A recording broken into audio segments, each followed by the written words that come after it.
they are getting ready to launch the war on Iran, and they just want to have a U.S. presence in Israel, just in case Iran does get through the U.S. troops sitting in Iraq, which is Israel's plan all along. All right, we're going to go to the phones. Jackson in Texas. Aloha, Jackson. Welcome to the show. What is on your mind? Aloha, my friend. I wanted to give you an alternate title for the politicians that sit there in Capitol Hill. Mm-hmm. First of all, you have to break down the word politics. Poly meaning many, tick meaning blood-sucking parasite. Mm-hmm. Then you look at how they're pimping themselves out through corporations. So I think you should call them politics. We thought about that one as well. But then, we wanted to get the customer in there as well. We wanted to get the Johns in on this little name here. That's why we went with corporatutes. We talked about politics, but we wanted to get the Johns, so that's why we went with corporatutes. Yeah. Well, don't leave out the pimps either. No. Well, yeah, that's the lobbyists. Exactly. That's definitely the lobbyists. Okay? And, just into your last segment, I just wanted to throw this in there. The Mossad's credo, by means of deception, make war. So how can you trust anything to come out of their doctrine? Well, it's not just Israel. I mean, they're arrogant enough to have that as their motto, but they're hardly the only people doing such things. I mean, we know now that there were no torpedoes in the Gulf of Tonkin when Johnson escalated the war in Vietnam. We now know, because of documents declassified in 1994, that Roosevelt not only knew the Japanese were coming to attack Pearl Harbor, but he had goaded them into it, following an 8-step plan from the Office of Naval Intelligence. We now know, because of Admiral Hyman G. Rickover's research, there was no Spanish mine that blew up the USS Maine. It's anytime something bad goes wrong, bad happens, our government will blame it on whoever it is they're planning on invading next week. Absolutely. And if they can't wait for something bad to happen, they'll cause it to happen, which is where we get like 9/11. Yeah, well, what's going to happen to all the troops that are about to go over to Israel right now if the Iranians retaliate and American troops die? Good reason to goad us into a war.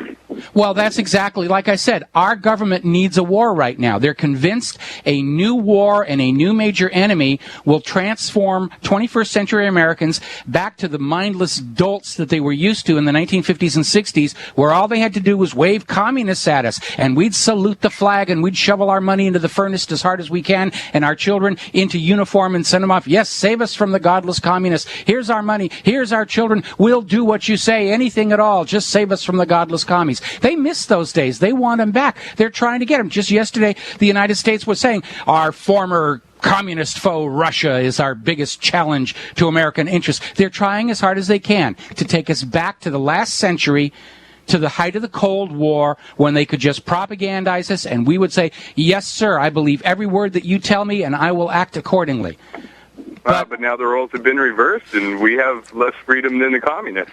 Oh, absolutely we do. And the reason we have less and less freedom is because we understand our government is not what it purports to be. Our media is not what it purports to be.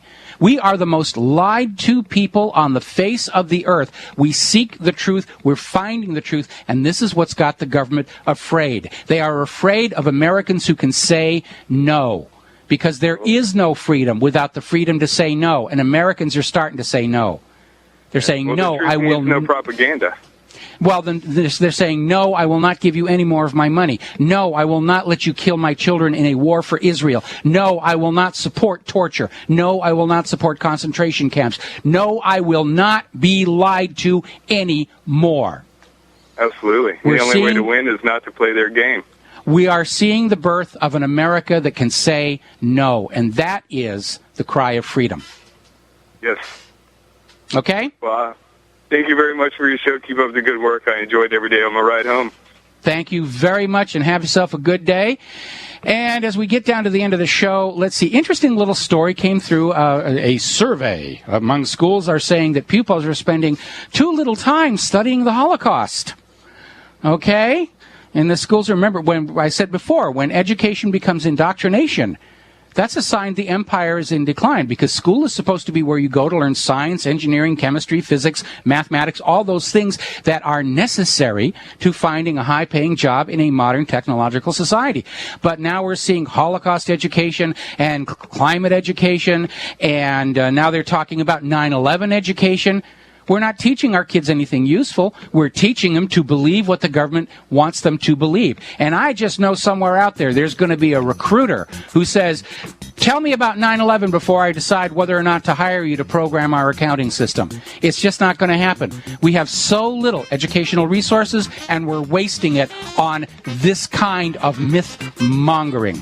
Last story, I know I'm running out of time here. Apparently there was a young lady in New Hampshire walking around town, topless, gun on her hip. The police came to arrest her and then realized she wasn't breaking any laws at all. So good for her. No, we don't have pictures. Sorry about that. We'll be back tomorrow, 5 p.m. Central, here on the Genesis Communication Network. Until then, stay safe, drive carefully, lots of cinnamon, hug your loved ones, and aloha, America.